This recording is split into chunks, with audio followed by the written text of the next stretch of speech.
We are going to officially start the program, so if everyone can make their way to their seats. Service will continue to take your place. All right, everyone. The first category award this evening is citizenship.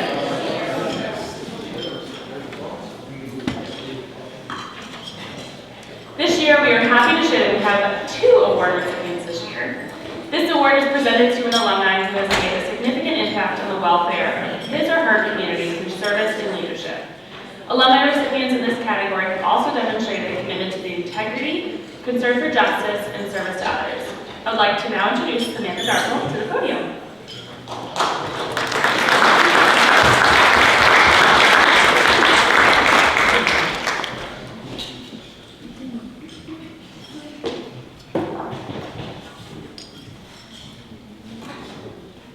Hello everyone, like she said, I'm Samantha Darpel. I'm a graduate from the class of 2018, and I am so pleased to present this award to my mother. Every year, Thomas More changes the pictures of the previous year's alumni award winners that are plastered throughout the campus.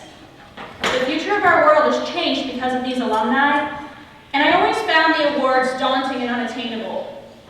The accomplishments of previous winners seemed insurmountable. Founding companies, donating to charities, and changing the future. I never thought I'd watch as one of the accomplished nominees began to thrive and flourish in their careers and in their advocacy and passion for what they believe in.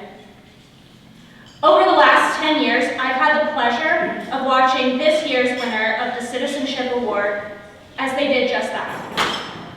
Through her tenacity and fervent belief system, she has brought an air of service and charity to the Covington Latin School community. Throughout her time at CLS, the students, staff, and alumni have grown because of her leadership, mentorship, and generosity. One of her students, Evan, said that she inspires all of us to work hard and invest to make the future a place that we can be proud of. The atmosphere at CLS has forever changed because she taught us how to give of ourselves in order to change our future. I'm very proud to present my mother, Amy Darpel, as the winner of the Alumni Citizenship Award.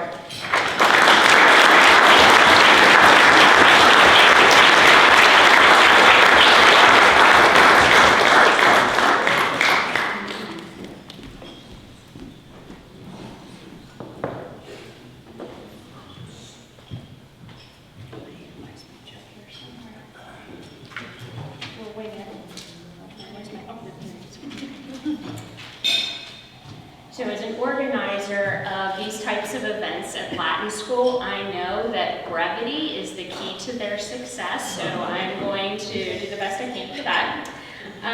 You know, the old adage of it's just an honor to be nominated, that becomes more poignant when it's your daughter that actually is the one that nominates you.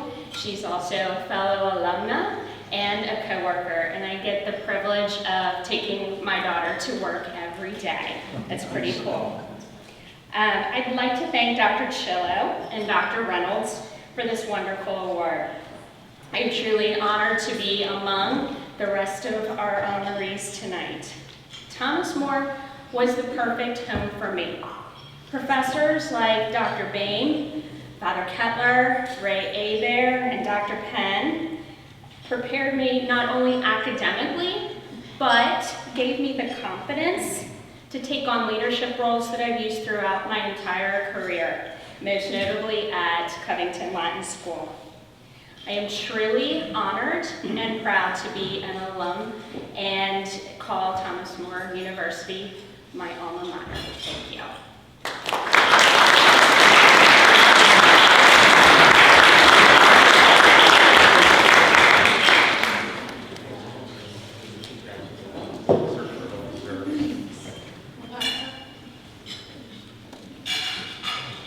Thank you, Sam, and congratulations, Amy. As I mentioned before, we are blessed to have 2 Citizenship Award recipients this year. And as a reminder, this is presented to an alumni who have made a significant impact on the welfare of his or her community through service and leadership. Alumni recipients in this category have also demonstrated a commitment to the integrity, concern for justice, and service to others. I would now like to introduce Dave Mackey to the podium.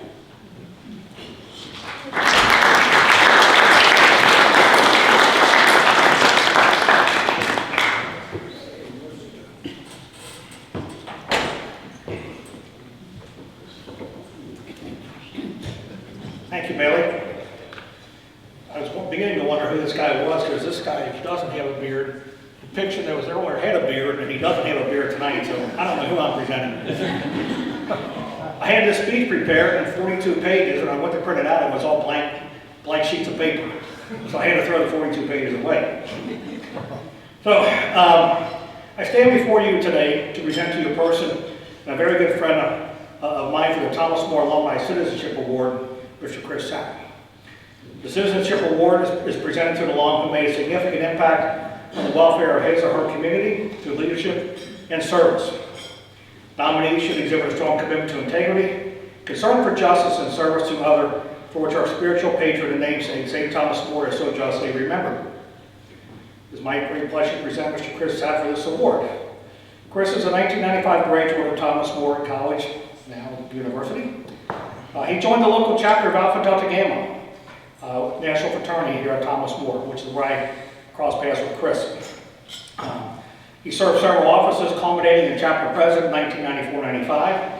In those years, Chris had led numerous activities and projects linked to the 5 core principles of Alpha Delta Gamma: service, scholastic, spiritual, school spirit, and social. Those are the 5 S's that we live by. In 1994, the chapter earned the National Award for the Outstanding Campus Service Award and membership growth under Chris's leadership. Chris continued his fraternal service with the ascending to the role of national president in 2010, and only one of 3 individuals from this campus or this chapter who had become the national president. During his time as national president, he focused on improving the candidate and officer development programs to ensure that they continued to foster the 5 S's of Alpha Delta Gamma. He continued to provide guidance today to fraternity national leadership to this day on a local level, as well as a faculty advisor to our chapter here at Thomas More University. Chris also spent a good deal of time with Boy Scouts. He was multifaceted. The mission of the Boy Scouts is to prepare young men to make ethical and moral choices over their lifetime by instilling the values and duties of God and country, physical fitness, and helping other people at all times. In this organization of 1.2 million scouts, Chris achieved the level of Eagle Scout, the highest achievement or rank that a scout can achieve. Since its inception in 1911, only 4% of scouts have earned this rank after a lengthy review process.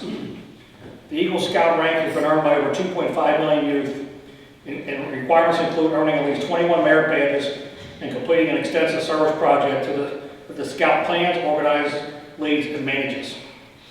Quite a project achievement. In 2008, he renewed his passion to serve by becoming a Scout leader to 20 to 30 young men that he continues to serve today.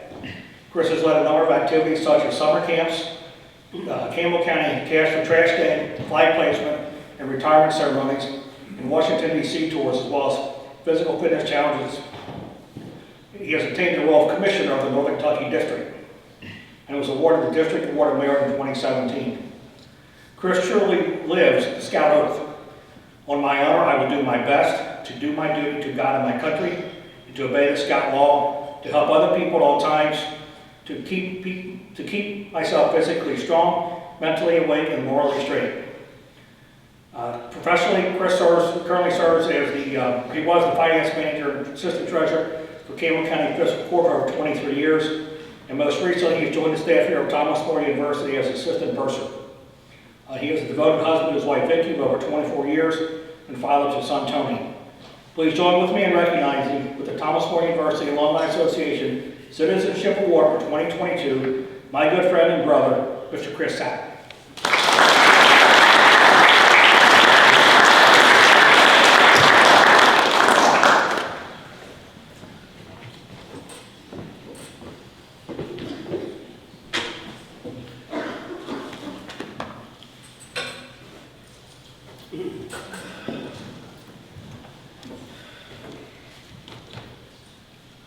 it's always a little bit more than when you expect, anybody give you an award. So I'm going to talk a little bit differently about some stuff and kind of taking an example from Amy as well here. I'm sure that most of you have noticed people around you care about struggling in today's world through these tough times and just uncertainty. Or it may be that struggler is actually you. Without question, individuals and organizations are having difficulty during these trying times and adversity. Even those who maintain seem to be working harder to be able to maintain that level of normalcy. We should, as individuals, respond to this situation, and we have to decide how we're going to respond. Many may say we need to cut back as a society, reduce our expenditures, take the bare minimum, reduce our time and our exposure to other influences outside them. In other words, we should give in to our circumstances. I believe that now, more than ever, it is important to lean forward and orientate yourself to reinforce, to be able to help everyone out there and the people we love, but also to help and be a force for the individuals who we may not even know that we can influence and help. When you include a sense of purpose into any situation, uncertainty does not diminish. However, it transforms from a negative energy drainer into a state that is positive, in a position that you can actually make a difference, and that the opportunities will present itself in many different ways. How is transformation accomplished? It begins with you and two important factors that are how you set yourself to the situation. Your orientation to the problem and your application of the situation. Orientation. How do you position yourself relative to the difficulty? Are you on your heels? Are you leaning forward? In other words, are you simply being an observer to life? Were you actually just watch for the outcome? Or are you actually engaged into the game? Are you eagerly participating, influencing the final results? Application. How do we use what we have to our greatest benefit? How do you leverage your time, your money, your talent, your passion, your influence, and your energy to provide the most meaningful, measurable boost to your family, your friends, and the world around us? When in doubt, give. First, you will experience immediate reward for doing something wonderful for someone else. Secondly, you will engage in a force greater than your own. Your gift will intend to the intended recipient, but ultimately for you as well. It is impossible to give more than you receive. How do we give? There's four main ways. One, if you're in the position to do it financially, please do it. Your dollars matter more now than ever. I'm not just asking you to come and donate to an organization I care about. I'm asking for you to do your own choices here. This may include your parish, your favorite charity, here at Thomas More, or it could also mean a dear friend or family member who's just in dire straits. Whether you decide your financial support will ultimately make a large difference in someone's life. 2, give your time and energy. Get involved in a cause about which you care. There is no better way to extract yourself from a personal funk than to get out there with a meaningful act with others. Whether it's helping your local parish, working in a soup kitchen, participating in Thomas More's Saint Service Day, which I absolutely loved. It's coming up again here in October. Or working with a group of youth like the Boy Scouts or Girl Scouts. Your time and energy will reap rewards. Groups like Youth Athletics that my beautiful wife works with, or the Stanford Toy Foundation that Dave here works with, or other scout leaders like Glenn, who's here with me, you will make a difference. Your time and energy are the greatest gifts that you can give. Your time and energy will make impacts whether you know it or not, in many ways that you don't realize. Thirdly, give encouragement. Speak words of hope and optimism to yourself and to others. Even if they ring a little hollow in your ears, giving encouragement costs you nothing. Yet the words are more priceless than anything that you can do for an individual. Remember, we must orientate ourselves, take a position, stance towards our circumstances. In other words, when you embody what you wish to obtain, then eventually you will take ownership of the goal, and your ambitions can be accomplished. Lastly, give your best effort. Cub Scouts, we say do your best. Don't diminish your expectations, whether it's what is possible. Stretch goals are important. Instead of drawing back and always elevating your comments, see this as a challenge in time and the opportunity to hone your skills and talents. Focus with precision and make every action and conversation important and purposeful. Remember, every challenge is an opportunity. I've been very blessed in my life. I've had the opportunity to attend here at Thomas More and eventually return to work here after retiring from work as a county employee. I've been inspired by many great people here at Thomas More, both from the faculty and the staff, but also with many of the students that I attended with, as well as I see on campus today. This wonderful place gave me the ability to help others with groups like ADG, which helps me when I've returned now, but also with groups like Boy Scouts afterwards. Thomas More challenges and takes ownership and responsibility to others and how they can make the world a better place. Our classes like Senior Ethics and Philosophy of Human Nature helps us to understand how we can positively influence our school, our community, and the world in whole. I'm honored to receive an award from Thomas More, but I also keep in mind that with great reward means great effort should be put forward to continue to re-earn that award every day. Thank you for this award. Let's each try to make the world a better place each day by just being positive impact on at least one person each day. Thank you.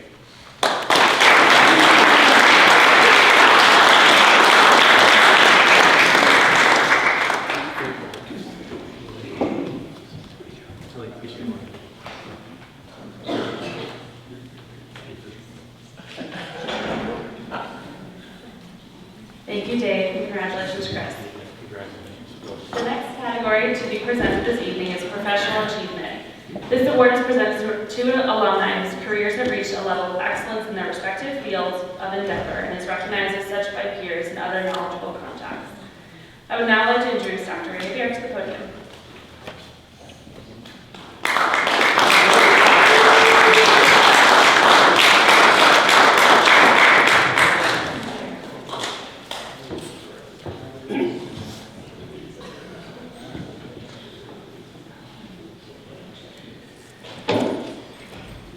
For those of you that don't know me, I'm Dr. Ray Eifert. This is my 47th year here at Thomas More.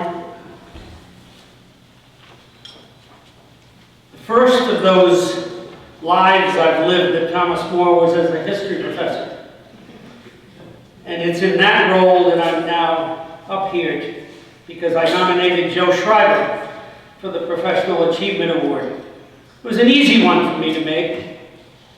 And it all began in the early 1990s when I first taught Joe in my Modern Europe classes, 1500 to 1815 and 1815 to the present. Joe was the best student I had in the class. And to many that was surprising because he was best known on campus for his prowess on the football field. Eventually a 4-year starter while here at Thomas More and part of the first undefeated season that this institution ever had. Very, very special team. And I remember some of that group on that back table from that trip to Montana that I was on with them. He continued to excel in the classroom as a history major, on the football field, including being a leader in many other ways as well. After completing his BA in history, he continued on to earn a master's in public administration from NKU, and later a JD law degree from Chase College of Law in the evening part-time program in 2003 while working full-time. Meanwhile, he had begun what would be a 23-year career to this point with the Kenton County government. He started as Director of Human Resources and County Personnel Director, 1999 to 2010. In 2010, for 1 year, he filled in as Deputy Judge Executive in a transition year. And then from 2011 to 15 was named County Administrator. And finally, they came to their senses in 2015. And his importance and breadth of experience and being the right person in the right place led to his being promoted by Chris Knochelmann to that joint role that he now holds as Deputy Judge Executive and County Administrator. Among his most obvious accomplishments, and I could read many others, but I'm just going to share a few, he served as Chief Operating Officer for the third largest county in the state, overseeing all operational aspects of the county since 2010. Responsible for budgets ranging from $74 million total, $22 million general fund to $99 million total, $31 million general fund.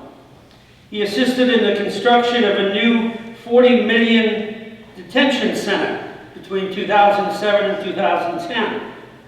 He consolidated 3 emergency dispatch centers, and I remember that was not easy to do at the time, into one county-wide operation.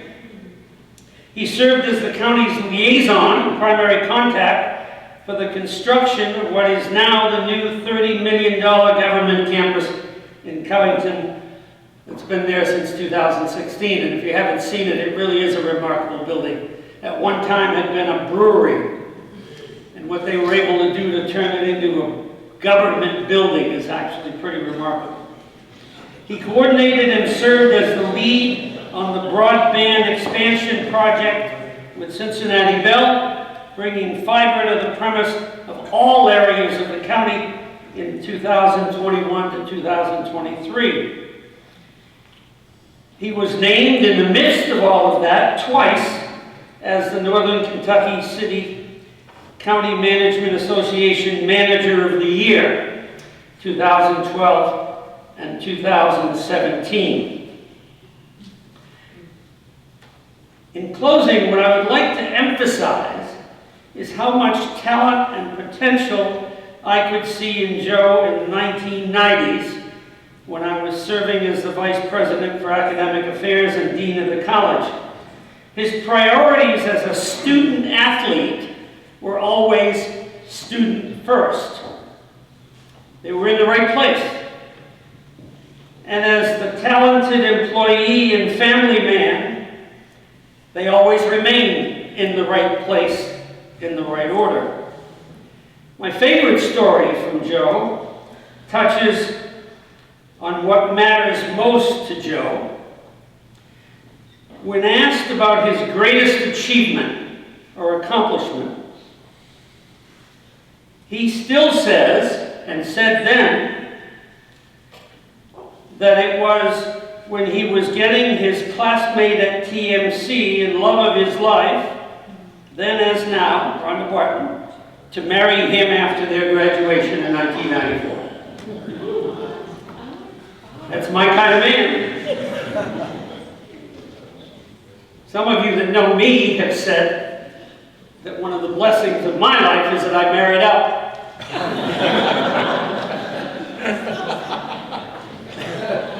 He did too. Another amazing fact, and any of you out in the real world out there, as most of you are on a regular daily basis know, Joe served as an at-will employee, which as you know means he could be fired on any day, anytime. For 4 different judge executives in his 23 years in Kenton County government.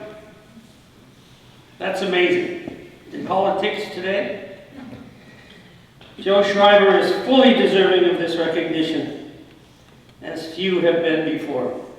Join me in congratulating Joe Schreiber.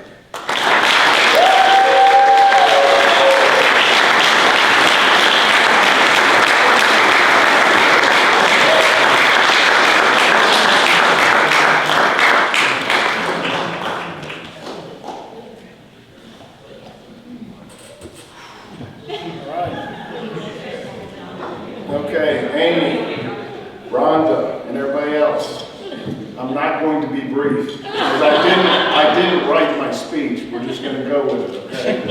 So, forgive me. The last time I was at this podium, I talked about how ill-prepared I was to come to Thomas More. I literally showed up on the campus to play for the first football team. I didn't know if I was going to play offense or defense. I came from Paris, Kentucky, and we played both ways. And they said, one side goes this way, one side goes that way. I didn't know where I was going to go. And it was funny because what I did talk about that night, when I talked about how ill-prepared I was my teammates. Mike Flesh, All-American. Andy Foles-Logan should have been All-American. Shane Elkin, his name's too long, that's why he wasn't All-American. True story. Shane Elkin, all these guys helped me along the way. Dennis Odom was on those teams as well. All these guys helped me get to where I was. Every one of them, they allowed me to do what I could do on the football field. The same thing happened in the classroom. Dr. Eifert, he cut me on an upswing. My first few years were a little shaky. Okay? We don't want to talk about GPAs, but I got to the 3.0 level at the end. Okay, it's where you finish, right? Dr. Eifert, you know, it's funny. You don't go to college and think your professors are going to be your friends, but that's what Dr. Eifert is. He supported me for a long time, and you know, is awesome. And all the professors, we were just going over all our professors that we had at that time. They were fantastic, and they drew out. And honestly, it's hokey to say, but everything good that's ever happened in my life was from Thomas More. My friends there mean the world to me. I'm serious. These guys were with me when, you know, you come home. It's hard. Life's hard. I'm having Rhonda. You know, I was friends with Andy before I found Rhonda. Okay, so it's chronological. I'm a history major, so it's chronological. Just follow this, okay? All right. I was friends with Andy when I was 18 years old, and he's still the same guy today, which is amazing, by the way. But these guys helped me through life. I mean, that's where they are. And it's like we never left. You know, we kept that bond, and it's just amazing to me. So I was able to do the things I could do because I knew I had these guys. Because I could go home and complain about my bosses, all 4 of them, or complain about, you know, other things, and they were there because they were the safety net. They were what I knew, and it allowed me to do some things. I'm proud of them. I'm proud of what I did at Thomas More, but I'm proud of what happened afterwards because of the folks what I learned at Thomas More and the people that I met. And I'm supposed to mention Josie and Julianne in this speech, so there they are. But thank you, President Chichillo and anybody else, and Bailey. Anybody that voted on this, I appreciate it. You know, hopefully I'll find another job at some point, but because I'm retiring here shortly. So if you have any leads, please Send them my way, okay? I'll do a good job for you, I promise. So, thank you very much.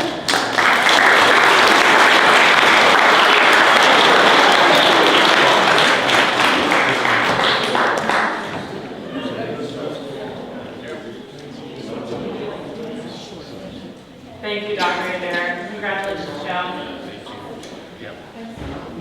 The next category is the Service Award. This award is given to an alum or friend of Thomas More University who has provided continued service to the university and community. This award recognizes extraordinary service in terms of time, energy, and expertise, rather than financial support. I'd like to welcome Michael Riker to the podium.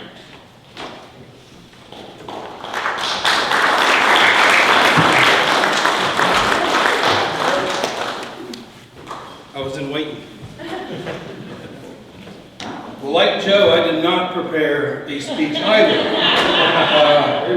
And I'll give you a little reason as to why. So everything that I guess I was going to say is in the flyer. But it was a collaboration as far as a recommendation for Lori. My current supervisor, Ken Kippenbrock, had actually been her immediate supervisor for over 12 years as a director of pupil personnel.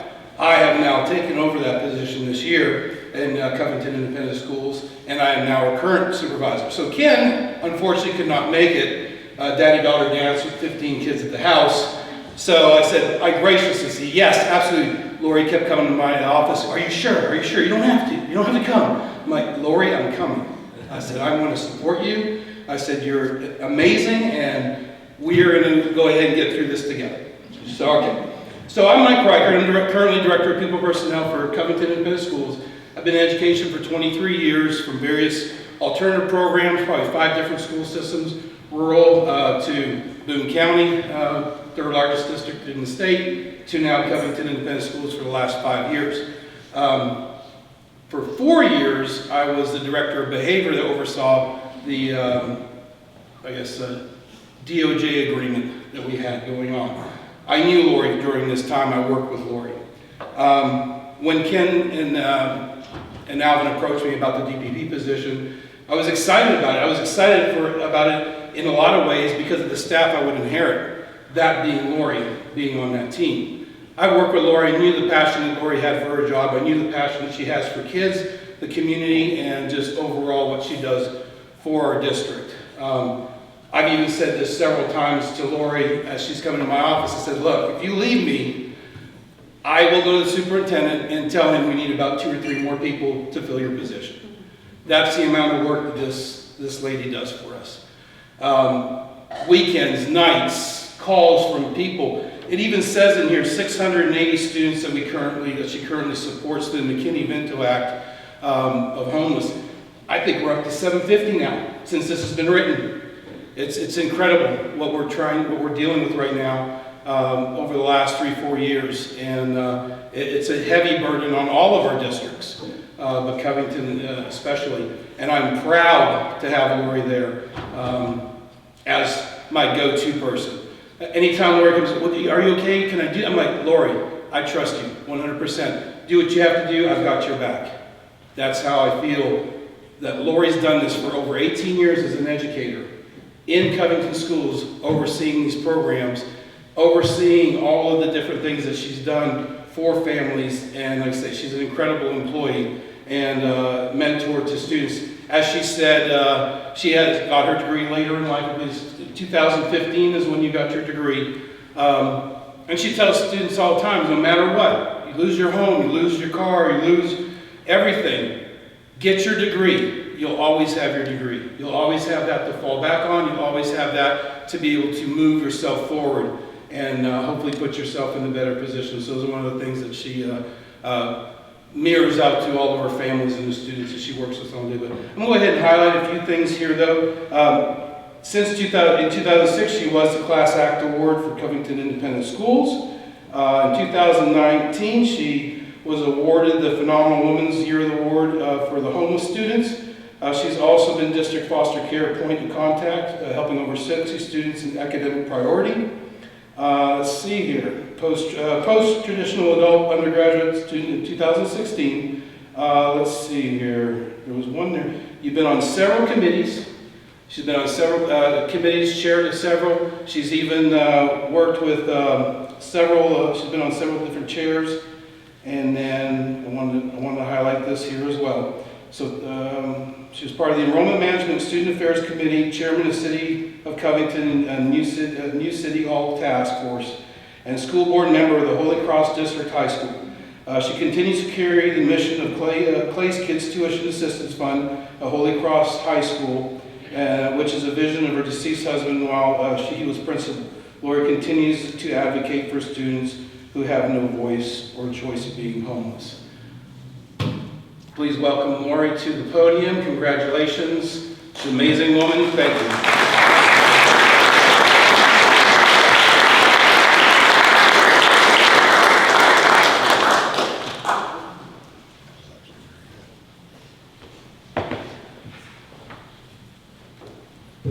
Good evening. I wanted to thank President Chillo, the faculty, and the Alumni Association for this award. I also would like to thank my director, Mike Riker, and my executive director, Ken Kipperbrook, for nominating me. Growing up Catholic, we're taught at a very young age to treat others as you would want to be treated, or as Jesus would. How better to serve God by serving the children, his children, which I feel I'm doing in my work as homeless coordinator and foster care point of contact for our school district, for the children of Covington. And how better of an example by going to college at the age of 50 to let my students know that it's never too late to obtain an education. I often tell my students, as you heard from Mr. Riker, that you can lose your car, your home, your clothing, but you can never lose your education. It's their only way out of poverty. It's their only way to have a future. And my experience here at Thomas More was one that I will cherish forever. Professor Shuey, the first night of class, deemed me as the cohort leader. I had no choice in the matter. I think I was the oldest one in the class, so he just picked me. But Professor Shuey and I had an amazing experience over my years here, and my cohort I would not have been able to obtain the goals that I did if it wasn't for my cohort and those folks that have carried me through many life experiences, and we, after 7 years, still meet regularly and keep up with each other. I also feel that through my cohort, these everlasting friendships have taught me to grow as a person. But tonight I would like to recognize some of my biggest supporters that were there for me as I was taking this journey in my life at such a late age. First of all, if it wasn't for the TAP program and that cohort program that you have here, I don't think that I would have been as successful in college as I would have been if I just was at a campus where I was on my own. It was a safety net for me that I will cherish forever, and something that I felt like I was never a number here at Thomas More. I felt like I was a person that I was seen by my professors. They recognized me. They knew my weaknesses and strengths, and it's something I will always cherish. But tonight, I would like to say for those that were there for me during that time, it was my husband, who has passed away in 2018, Clay, who encouraged me to always follow my passion in life.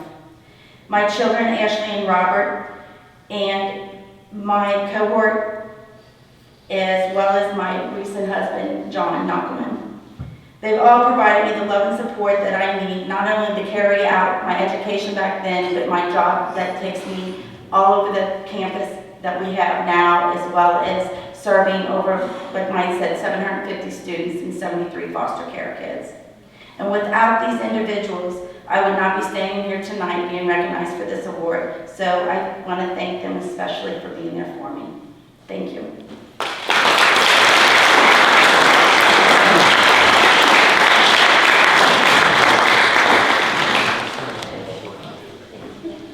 Thank you, Michael, and congratulations, Lori. The next category to be presented this evening is a new award, the Emerging Leader Award. This is awarded to an alum who graduated in the last 15 years in recognition of a commitment to excellence in post-collegiate life and a significant or ongoing commitment to extraordinary work, research, volunteerism, or service to Thomas More University. I would now like to introduce Ashley Pollard to the podium.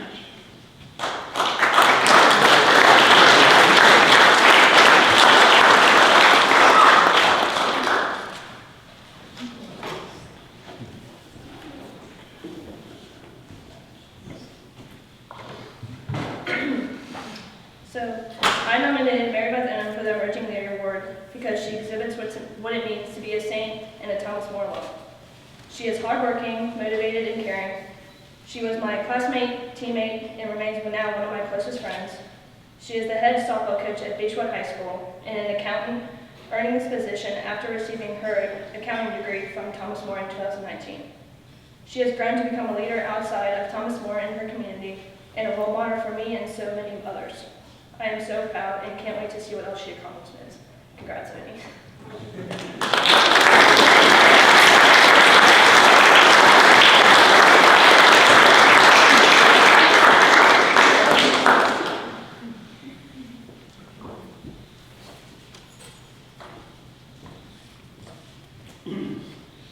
Well, hard act to follow up on. I'm honored to receive the Emerging Leader Award. At Thomas More, I've grown as an individual, someone who succeeds in the classroom, somebody that succeeds in the softball field, but also somebody that can lead in society and the community. With all this growth at Thomas More, I've done it due to my coaches, Coach Neeks, thank you. I've done it through my professors and my classmates, my teammates, just like Ashley Pollard, Polly. And I especially have done it because of my family and friends. Mom and Dad, thank you so much. I can't say it enough. All of the softball bats and all the summer sacrifice to follow me everywhere at tournaments, all the support in the classroom, all your love and support, I can never thank you enough. I hope to continue as a leader in my society and community, especially at Beechwood Softball. I am very excited what's to come. And I plan to pass forward all of the things that was instilled in me from, again, my coaches, my teammates, my classmates, and my professors, and my family and friends. And I plan on passing it forward to the generations to come. Thank you.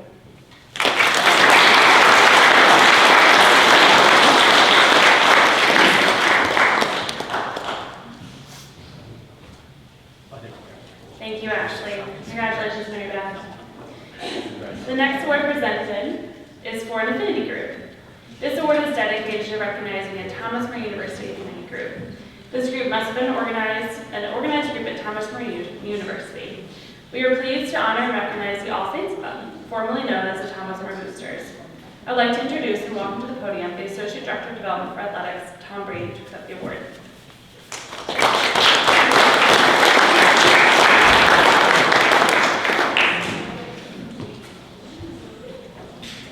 Thank you, Bailey.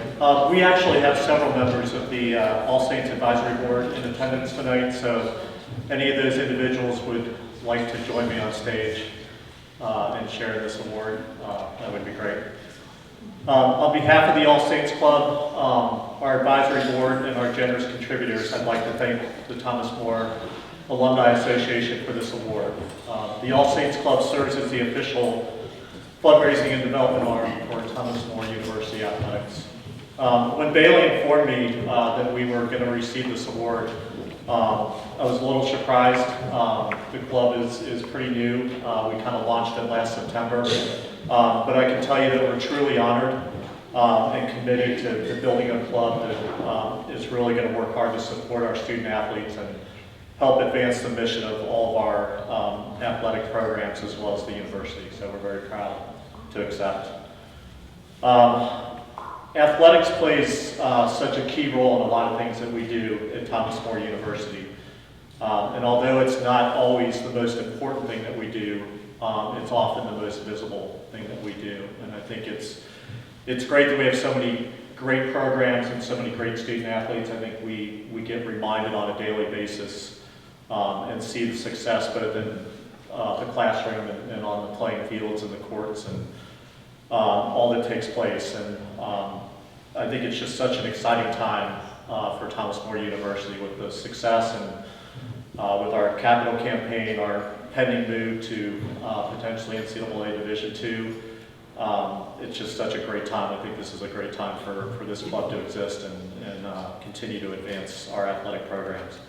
On a personal level, I can tell you that I'm so grateful to have the opportunity to be part of this team. This is such a fantastic place to work, and I'm reminded of that every day with all the great people that I work with and with the success of our athletic programs. I believe this is also very, the visibility of our programs. We're so fortunate to get reminded of our, visibility. This was so evident, throughout the year, but also in March. In the month of March, our men's and women's basketball programs had such great success. Both the programs made it to the Final Four, the Fab Four, as we call it, in NAIA, and with our women's basketball program winning another national championship. And I can tell you, as I go out and talk about all of our athletic programs, it never gets old to be able to talk about a school that's actually winning national championships. It's a really cool thing. The mission of the All Saints is pretty simple. We're dedicated to providing the financial and supporting resources that support all of our athletic programs. Thomas More has 29 varsity sports programs and over 750 student athletes. I think that's amazing for any school, but particularly a school our size. And so this club is really dedicated to going out and raising the money that's going to make our program successful. It's also, we're also committed to providing the best possible experience for our student athletes, not only in their athletic endeavors, but also in the classroom. So this club is really dedicated to providing resources that's going to help them have a great experience here, but also helping them earn their degrees and be well prepared as they prepare for life after college. I go out, I talk to a lot of employers, and I'm always reminded, when we talk about how many student athletes we have, that they know how hard those individuals work and the skill sets and the life skills that they learn when they're in places like Thomas More University. And so this club is really dedicated to making sure that they have good experience here, but that they earn their degrees, they graduate, and they're prepared when they leave Thomas More. I'm actually the parent of a student athlete, so that kind of resonates with me that I want to personally invest to make sure that all student athletes, have that experience.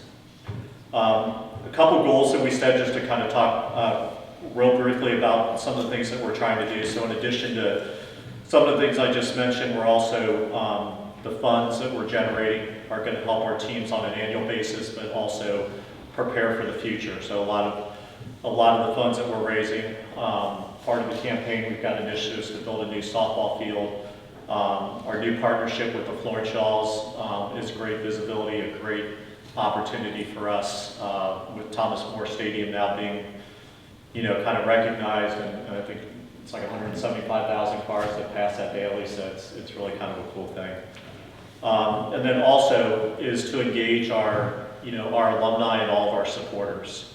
We have so many, such a rich history in athletics, and so this club is trying to do things to get more of our former student athletes, our alumni, to come back to campus, enjoy the great traditions that we have, but also, build on new traditions. So last night we actually did I think it's the first ever spring football game.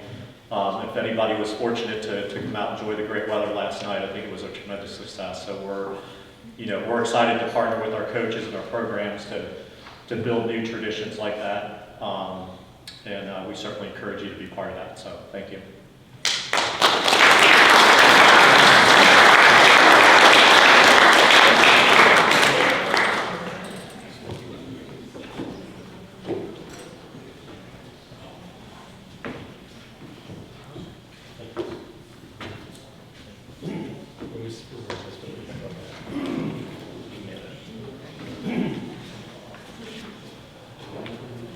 Thank you, Tom. The next and final award of the evening is the Lasting Influence Award. This is awarded to a faculty or staff member, past or present, who has provided a positive and lasting impact in the lives of our students. Nominees should be noted as a role model for the university's mission and one who has also served as an influence in the career choice of the students they serve. This year, we are incredibly grateful and honored to recognize posthumously Sister Irmina Saelinger. I would like to welcome to the podium Dr. Ray Eifert, who would like to share some words of the legend of Sister Amina.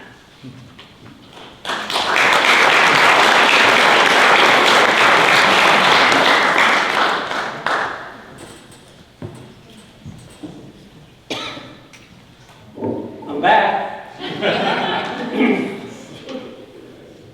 As many of you know, this is the centennial year. One of the special components of that I'm proud to be a part of is the centennial history of Thomas More, Villaverdana College, Thomas More College, Thomas More University. And I hope some of you have been seeing some of the articles that have been appearing in the Northern Kentucky Tribune on Mondays that reflect the history of the years 1971 to 2021. We are in the process of working with the Tribune, and they are allowing us to publish one a week for what will ultimately be probably as many as 70, 80 weeks. Next Monday will be number 42, so we've been at it since June 14th.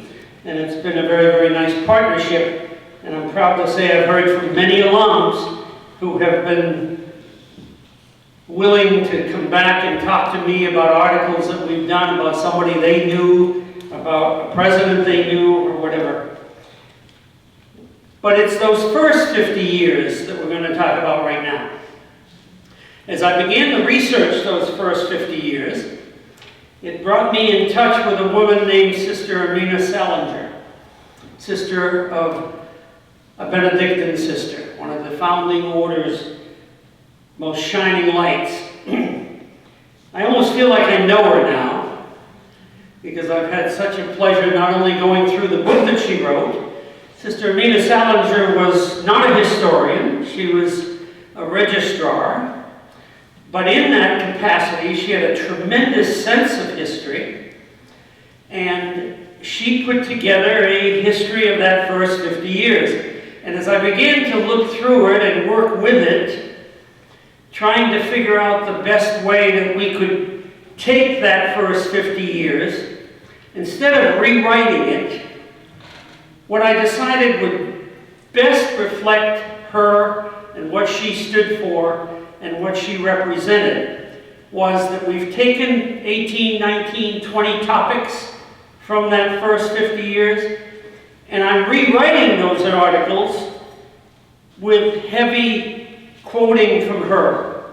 In other words, we're doing them in such a way that they look like and fit the format of the other articles from the second 50 years. Because in the end, we want a book that looks a lot alike, that's structured very much the same way. But that first part of the book, the legend that will emerge will be the legend of Sister Irmina Saelinger. As I was reading the memoirs of Monsignor Murphy, who was the president of Thomas More College from, well, the end of the Villa days and the beginning of Thomas More College days. In fact, it was Monsignor Murphy's idea to change the name, and that's a whole other story that I'd be happy to talk to anybody about at some point. It's a very interesting one, actually. But Monsignor Murphy said in his memoirs that the president should not have been him, it should have been Sister Irmina Saelinger. He felt that she was most qualified. She had done what she should have done in order to earn that distinction, but instead they went with a priest. So as I look at those years, I can see where her turn of phrase is special in many places. Good writer.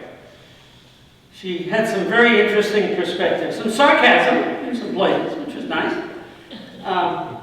But always, and I say always, a deference to the priests and to the institution that she served and loved so very much. But it was in looking back at what she did and what she gave us that I began thinking that the ultimate history should not just be that first 50 years and then chapters by presidents.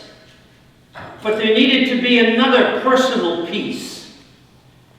Legends like her.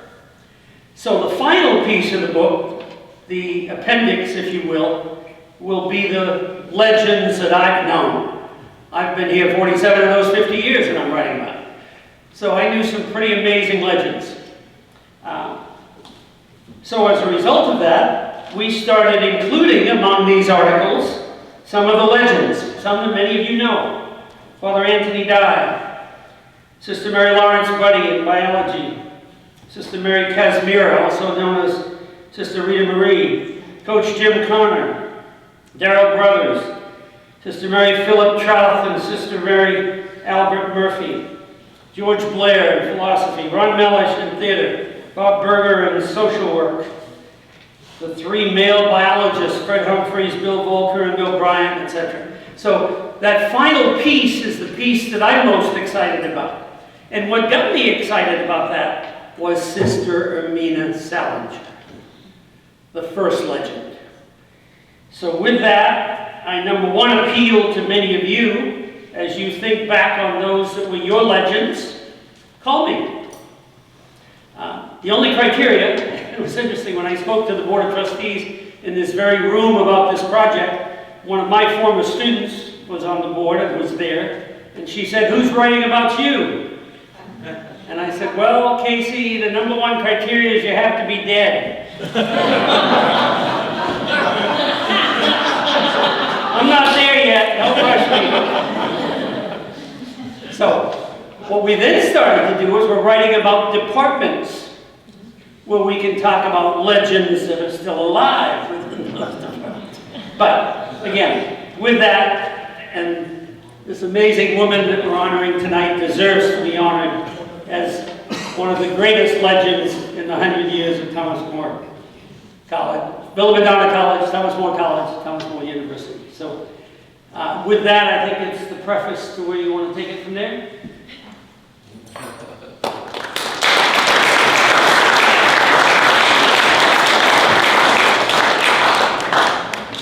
Thank you, Ray, and good evening.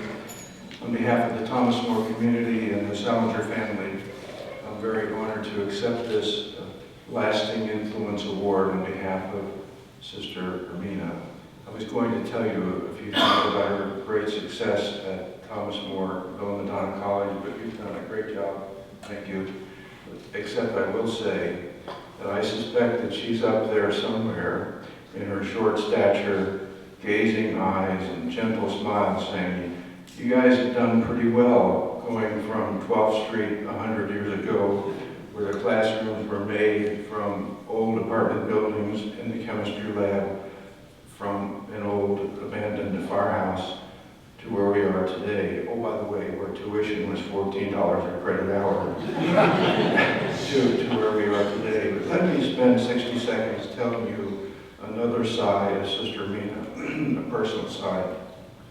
You see, she was aunt to my father, Bill Salinger, and great aunt to me and my nine siblings.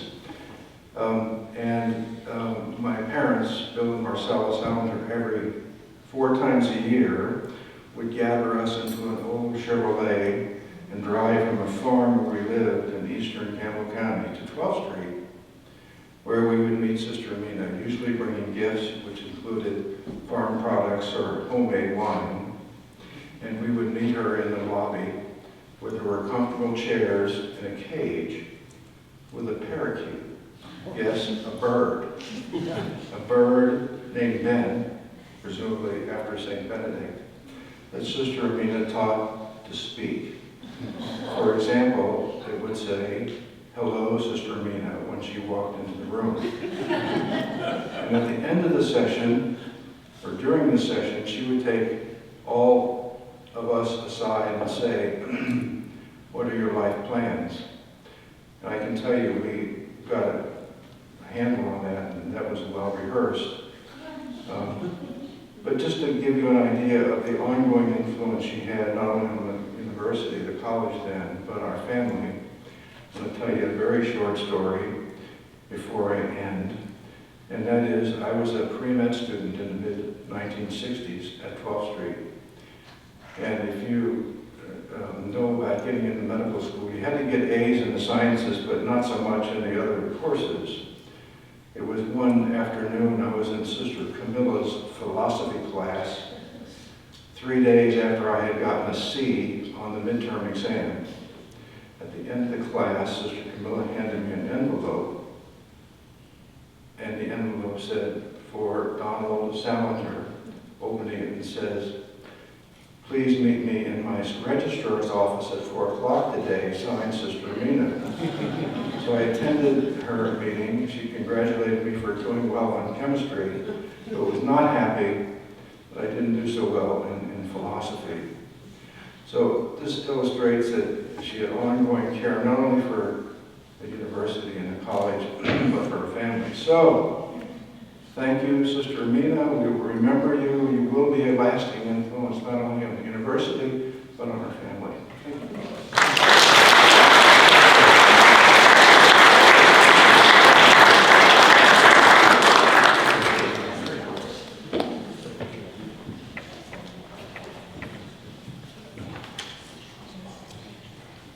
Thank you, Dr. Adair. Thank you, Don.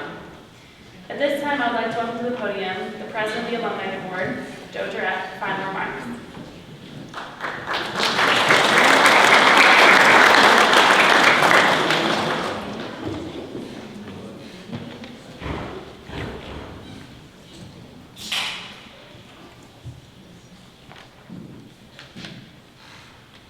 First off, I'd really like to every recipient to stand up and please have one more recognition for all your guys' great work, what you do in the community.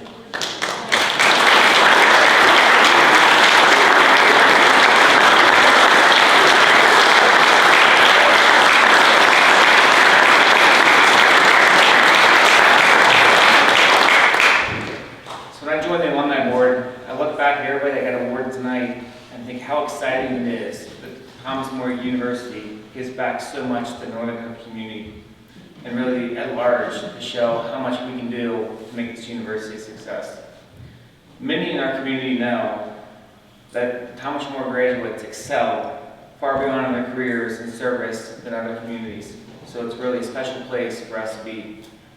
So I want to again thank you for everyone that shares the values of our university we hold dear. And one of the things that really excites me about being on the Alumni Board, being able to serve back and look back and say, hey, look at all these great graduates that are in this place and are giving back in our community. I would like to take a second and say I'm very grateful to Dave Mackey. He served as my vice president for the last 3 years. Most of you might not know, I'm getting ready to step down from the Alumni Board after 8 wonderful years. I'm so excited for Brian Richmond to stand out here on the right-hand side of me. He's going to step over and walk in my shoes. Hopefully I'm not that big.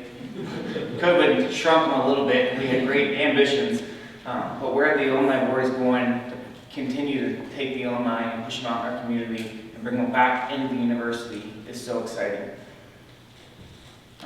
For that, I'd like to take a second and, sorry, read my words now. After we're all said and done, we'd like each of the alumni to stand back. We're going to have a photo opportunity for everybody to stay by, but we really appreciate everybody coming tonight, and thank you.